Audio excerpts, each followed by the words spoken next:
Well, Shabbat Shalom, Israel. All praises to the Most High, Abba Nawa. First and foremost, we like to give thanks and praise to the Most High, the God of Abraham, the God of Isaac, the God of Jacob, for the Sabbath day.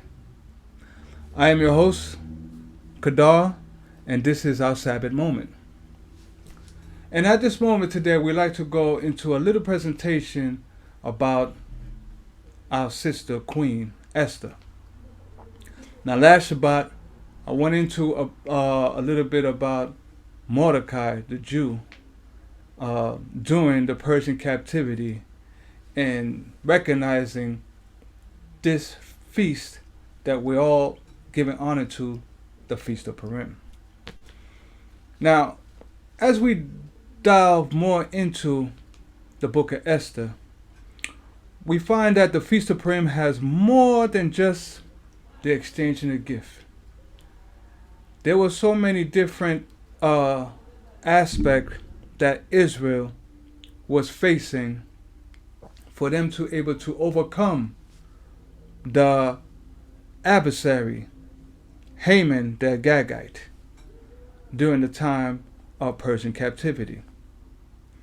So yes, we are at the Feast of Purim, and it's a joyful occasion where we can all feast and exchange gifts. But we're going to go a bit more into Queen Esther's fasting and prayer, which I feel was a very pivotal point in this feast that we're honoring so joyfully at this time. Now, we know in the book of Esther that Israel was facing adversary, Haman the Agagite, who was from the Amalekite family. Haman has such a hatred towards Israel, all the Jews, that he has written policies against the nation of Israel in Persian captivity. His plot was to destroy all Israelites because what? They were following the laws of the Most High, if not following the laws of his rulership or his laws. So because of that, he had plotted and did crafty counsel against the Israelites, our forefathers, in the Persian captivity. But then, as we go deeper into the book of Esther and the additional works of Esther and the Apocrypha, which we're going to go into, we find out our sister Queen Esther, prayer and fasting was one of the main points of Israel deliberation from Haman and the Amalekites. So let's go ahead, let's begin. We're going to go into first the book of Esther, Feast of Purim, the Queen's fasting and prayer. Okay? Now, we're going to go right into Esther chapter 4, 15 and 16. Okay, so this is right after Mordecai had informed Esther that there's a plot to kill our forefathers in the Persian captivity. Okay, so Esther had to think fast. Esther knew that she had to put her life on the line to save our forefathers, the children of Israel. All right, so now as we begin, Esther chapter 4, and I read verse 15. Then Esther bade them returned Mordecai this answer: Go and gather all the Jews that are present in Shushan, and fast ye for me, and neither eat nor drink 3 days, night or day. I also and my maidens will fast likewise, and so will go into the king, which is not according to the law, and if I perish, I perish. So Esther is willing to put her life on the line if she's going to go present herself to the king. During that time, it's very unlawful for anyone to go towards the king in his chamber without permission or without him calling upon them. So Esther knew that. Okay? Let's go ahead and as we continue. Verse 4:17. So Mordecai went his way and did according to all that Esther had commanded. So Esther had commanded Mordecai to go fast, don't eat for 3 days, fasting and prayer. And we find that Mordecai and the whole Israelite went and did as she commanded, wearing sackcloth and ashes. Okay? So, at the same time, while Mordecai and the Israelites were fasting and praying, okay, outside the palace of Shushan, we're going to go into the additional book of Esther in the Apocrypha and see what Esther did at the same time Mordecai and the other Israelites were fasting and praying. There you go, Esther chapter 14, verse 1 and 2 in the Apocrypha. Queen Esther also, being in fear of death, resorted unto the Lord, and laid away her glorious apparel, and put on the garments of anguish and mourning. And instead of precious ointments, she covered her head with ashes and dung, and she humbled her body greatly, and all the places of her joy she filled with torn hair. Now, this is what Esther did. She took all her wonderful apparel that she had, and she also put sackcloth and ashes. She brought herself down low. She fasted and not eat for 3 days. She even put dung on her hair. Okay? She just ransacked her hair. If you really look at it, you know, that is very courageous. Is that something that we as Israelites today can do? Okay? Because Esther made a courageous move to bring herself low, in a very low estate, fasting and prayer. Okay? As we continue, move on to 3rd verse. And she prayed unto the Lord, God of Israel, saying, O my Lord, thou only art our king. Help me, desolated woman, which have no helper but thee, for my danger is in my hand. So Esther understood that now it's in her hand the danger that her and her people are in. Okay? She figured out she has to play her role in getting Israel out of this situation, a potential massacre.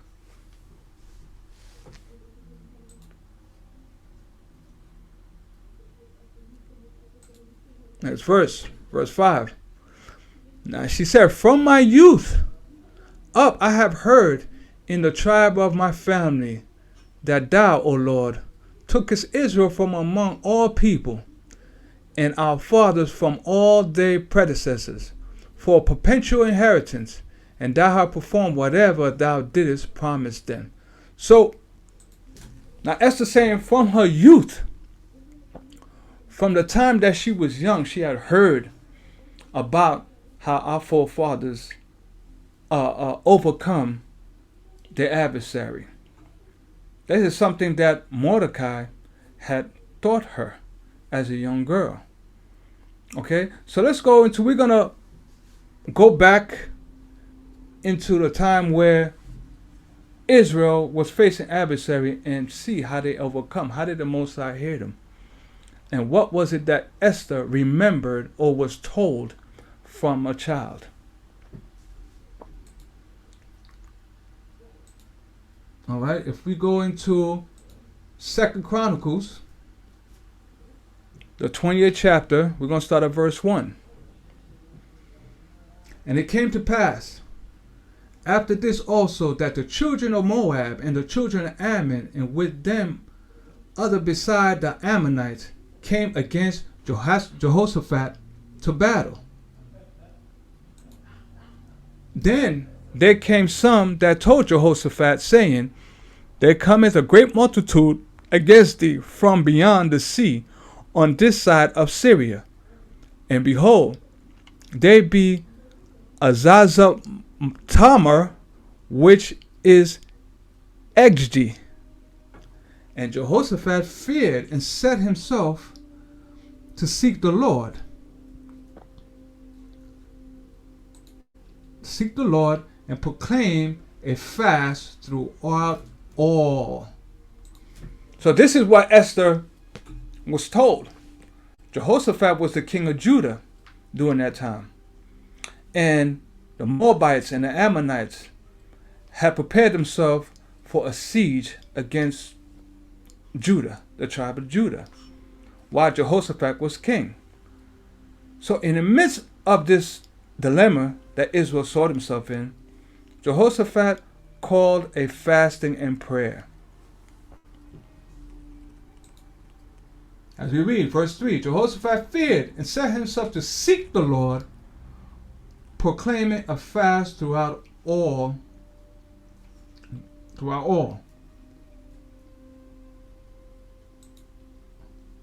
And Judah gathered themselves together to ask help of the Lord, even out of all the cities of Judah. They came to seek the Lord. Jehoshaphat stood in the congregation of Judah and Jerusalem in the house of the Lord before the new court. So Jehoshaphat needed the whole nation of Israel, Judah, Benjamin and Levi at that time, to, in one accord, to do a fast and prayer. They said that Jehoshaphat went to seek the Lord. How are we supposed to seek the Lord? Through fasting and prayer. That's how we seek the Most High. If we want to make supplication, one thing that Esther is teaching us is that through fasting and prayer is how one can seek the Lord. Let's read on.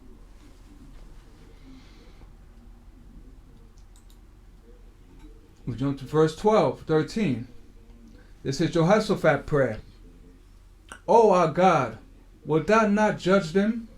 For we have no might against these great company that cometh against us.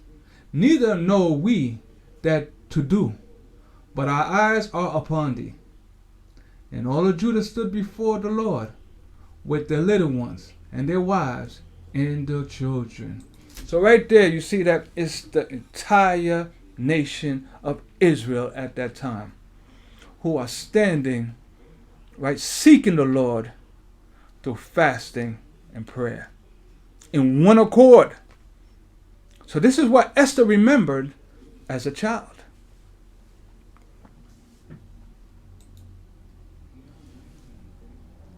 Okay. Verse 14. This is 2 Chronicles 20, verse 14. And then upon Jahaziel, the son of Zechariah, the son of Benaiah, the son of Jeiel, the son of Mattathiah, a Levite of the sons of Asaph, came the Spirit of the Lord in the midst of the congregation. So the priests were there. So the Most High came in the midst of the priests right, in the spirit, and gave them a message to tell the nation of Israel because of their fasting and prayer.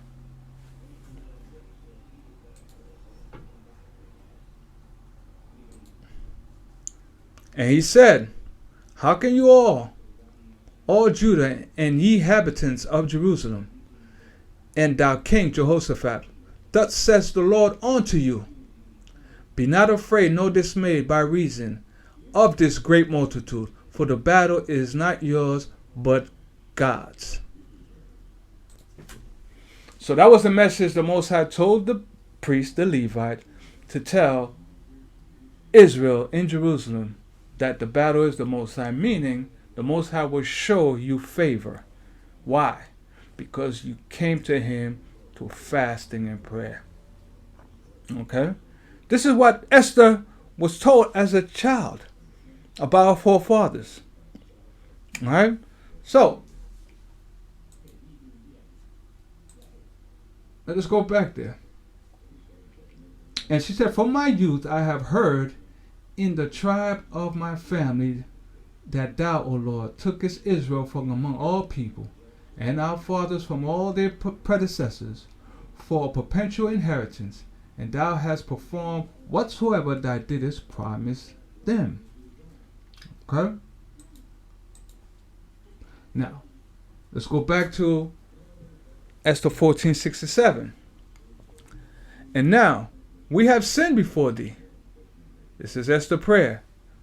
Therefore, hast thou given us into the hands of our enemies, because we worship their gods? O Lord, thou art righteous. Verse 9. Nevertheless, it satisfieth them not that we are in bitter captivity, but they have stricken our hands with their idols. Esther pleading to the Most High that the other nation had no mercy on all the Israelites that were in captivity. She said, they're stricken our hands to do what? Worship idols. When did that happen? During the same time, Daniel was in the land of Chaldeans. Let's go to that for a moment. She said, but they have stricken our hands with their idols. So we go into the book of Daniel. Jump back. The book of Daniel 6:4. Then the president and the princess sought to find accusation against Daniel. Now at that time, Daniel was a ruler under the leadership of Nebuchadnezzar, and then when Darius became king of the Chaldeans, Daniel also was in his position as a ruler during those times. Now, Darius had other princes and presidents and other rulers, but they were envious of Daniel. They wanted to find a way to take Daniel down. All right, let's go. Let's see. All right, then the presidents and the princesses sought to find out accusation against Daniel concerning the kingdom, but they could not find none occasion nor fault, for as much as he was faithful, neither was there any error or fault found in him. Then said these men, we shall not find any accusation against this Daniel, except we find it against him concerning the law of his God. Oh, so now they figure out that, well, let's find a way to make Daniel break the law of his God. Because the other nations know that the God of Israel was a powerful God for who? For the Israelites. As long as they keep their laws, statutes, and commandments. Every nation throughout history understood that. The only way they figured to take down Israel is to make them what? Violate the Most High that power's laws. How did they do that?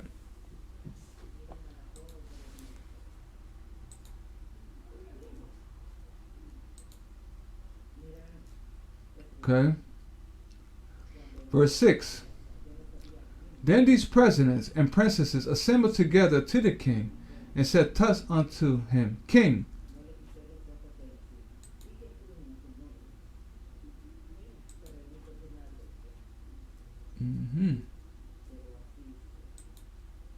down to 6, verse 7.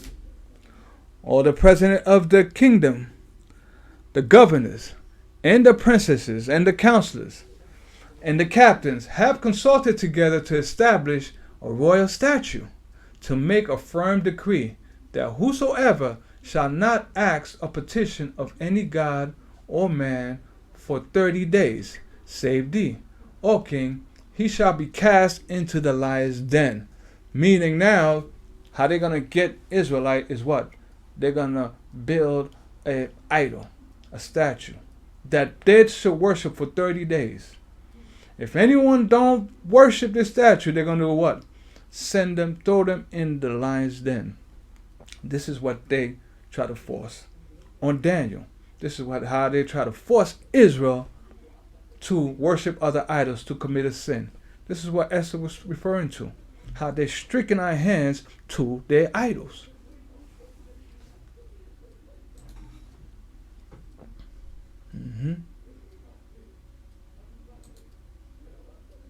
Okay, so now when we go back to Esther, he said, nevertheless, it has satisfied them not that we have bitter captivity, but they have stricken our hands with their idols.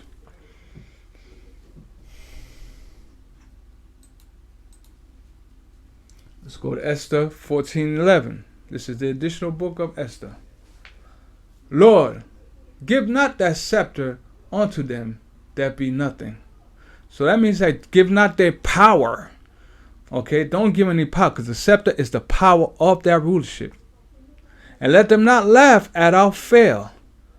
Because she understood that there was a lot of the other nations hated Israelites in the Persian kingdom. Okay, they want to see Israel fall. They want to see Israel fall on their knees against their God and worship the God of the Persian Medes. But turn their device upon themselves and make them an example that they have begun this against us. Remember, O Lord, make thyself known in our affliction, and give me boldness, O King of the nation, the Lord of all power. Give me eloquent speech in my mouth before the lion. Turn his heart to hate him that fighteth against us, that there may be an end of him and of all that are like-minded to him. Oh. So, this is Esther's prayer. Her prayer says, give me eloquent speech in my mouth. So she's supplicating, right? She's making a petition with the Most High while she's fasting and prayer, which is a petition, to put words on her mouth, right? Where the king can hear her, where it could pierce his heart and lighten his heart to overturn what's up against her and the people. That whatever the king decide would be against Haman the Agagite. This is what she's praying to the Most High for while she's fasting.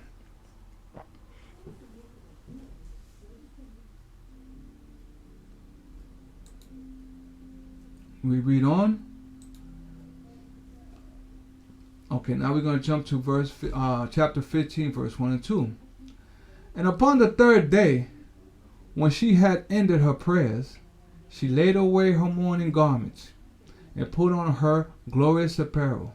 So she changed up now, cleaned herself up, did her hair, straighten herself out. Now she has more confidence. Okay? Because she went to seek the Most High and made a petition through fasting and prayer.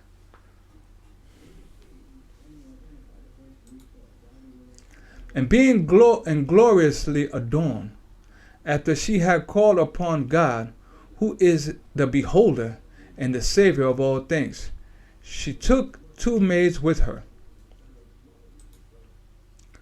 And upon one she leaned, and carried herself daintily. And the other followed, bearing up her train.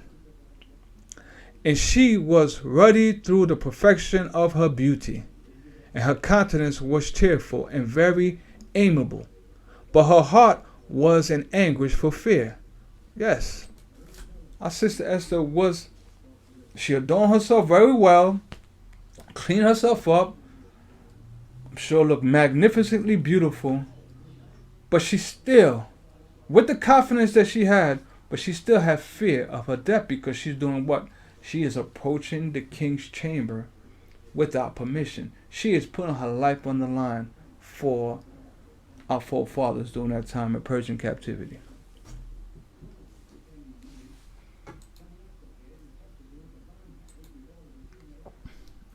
Verse 6.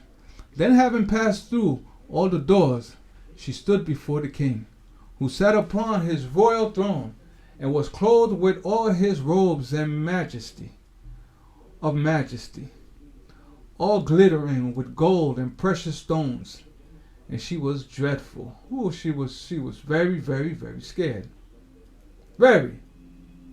This was a life and death situation for the queen at that very moment.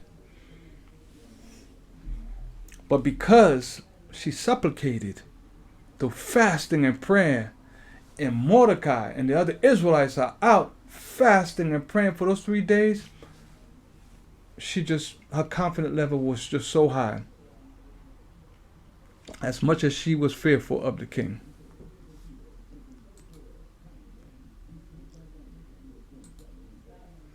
Then lifting up her countenance that shone with majesty, he looked very fiercely upon her, and the queen fell down, and was pale, and fainted, and bowed herself upon the head of the maid, and went before her. Then God changed the spirit of the king into a mildness, who in the fear leaped from the throne, and took her in his arms till she came to herself again, and comforted her with loving words, and said unto her, Esther, what is the matter? I am thy brother. Be of good cheer. Thou shalt not die. Though our commandment be general, come near. And so he helped her. He held up his golden scepter and laid it on her neck. So Esther was able to humble herself, but she was so fearful to the point where she fainted. Okay?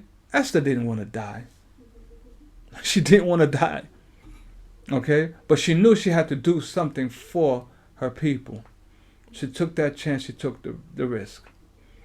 Okay? And the king honored her by putting the scepter on her neck, meaning he approved of her presence in his chamber.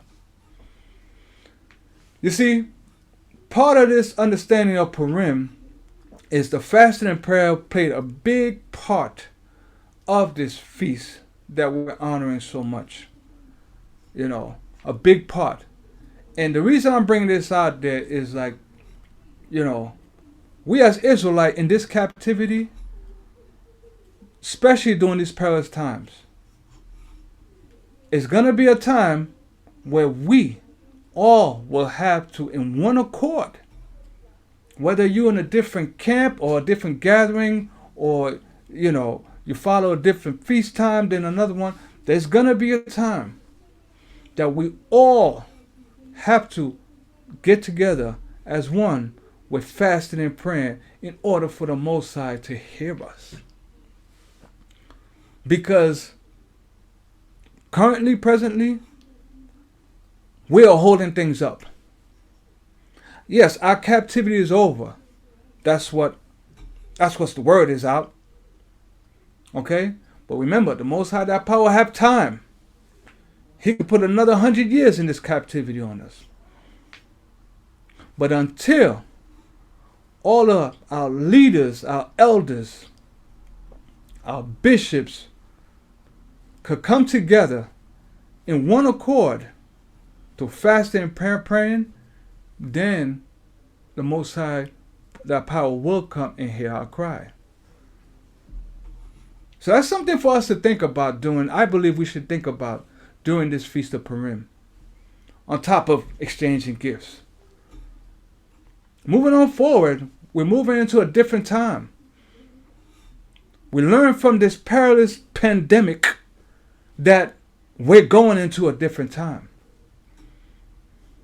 Okay? Our rulers have set the stage for something else. But we need to be prepared in one accord. Let's quickly go to Christ Yeshua Mashiach.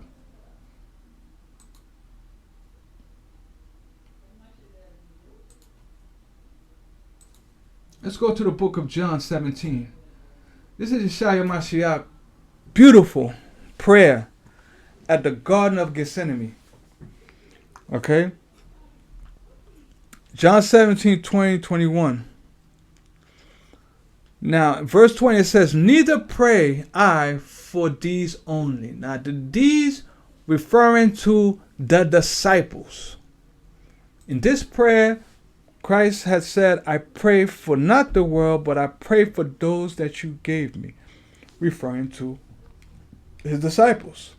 Those who were with him for the period of 3 years. Okay? He made a supplication for them. He fasted for them. Because if I can remember, you can email me if I'm wrong, he did not eat during the Passover meal. So Christ was fasted. Okay? So then he says, neither pray I for these alone, neither pray I for the disciples alone, but for them also which shall believe on me through their word.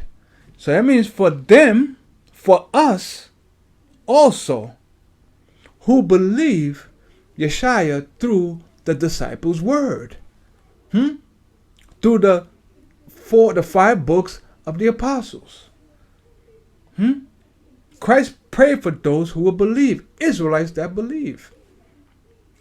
Verse 21, that they all may be one. Again, that they all may be one. If we all believe in the Mashiach, lived, died, and resurrected, and we believe in those words, whatever different gathering camps we are, if we all believe in them, we should be one.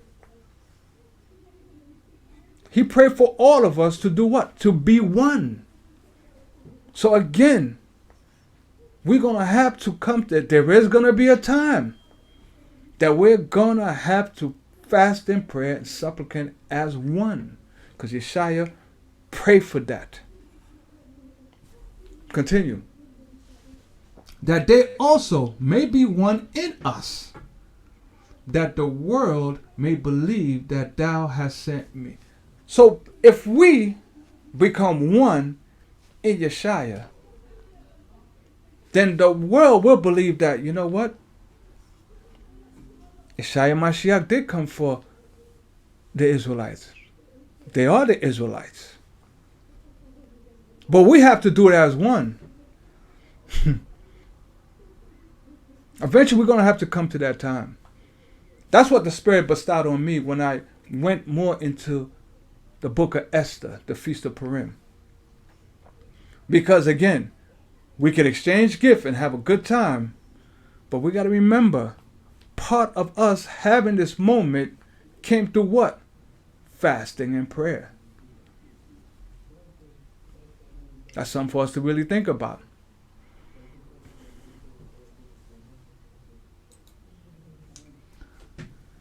John 17:22-23.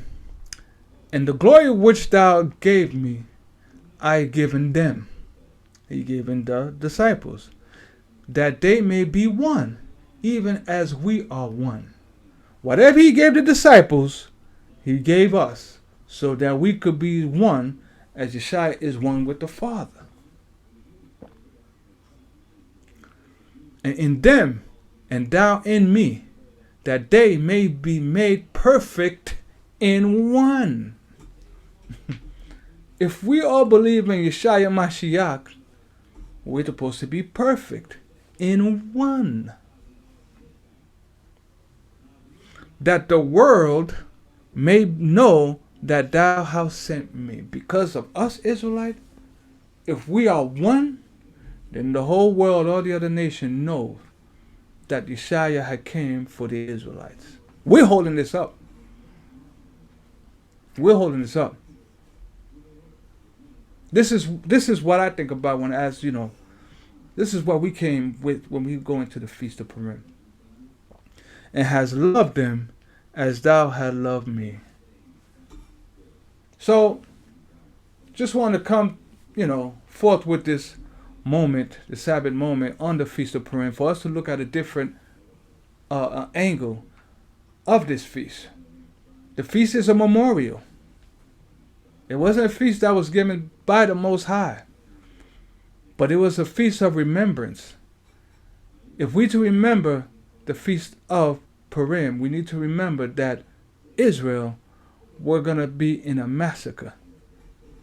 And through a fasting and prayer, the Most High changed everything. He changed everything. He made the king hear Esther. Esther was not killed. He also raised up Mordecai to a position where Mordecai can change the whole policy and stopped Israel from being destroyed during that time of Purim. It was through fasting and prayer. So we got to give homage to our King Esther for that. Okay? Well, in all, I'd like to give thanks and prayers for the Sabbath moment. Okay? Thank you for your time. I hope this was edified to you. Didn't want to make it too long. Just want to keep it simple. All right? So may you continue to have a wonderful Sabbath. Also, I'd like to give thanks and prayers to Heritage of Jacob Church.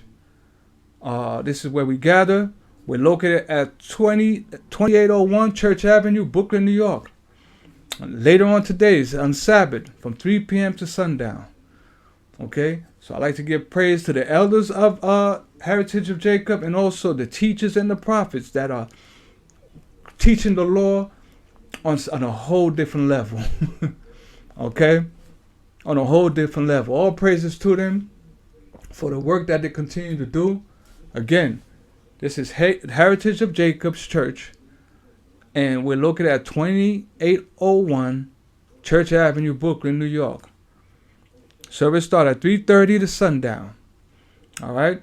If you want more information, you could email me. You could email us at true12heritage@gmail.com. Okay? And if you're in the Brooklyn area, you feel free to come by. All right?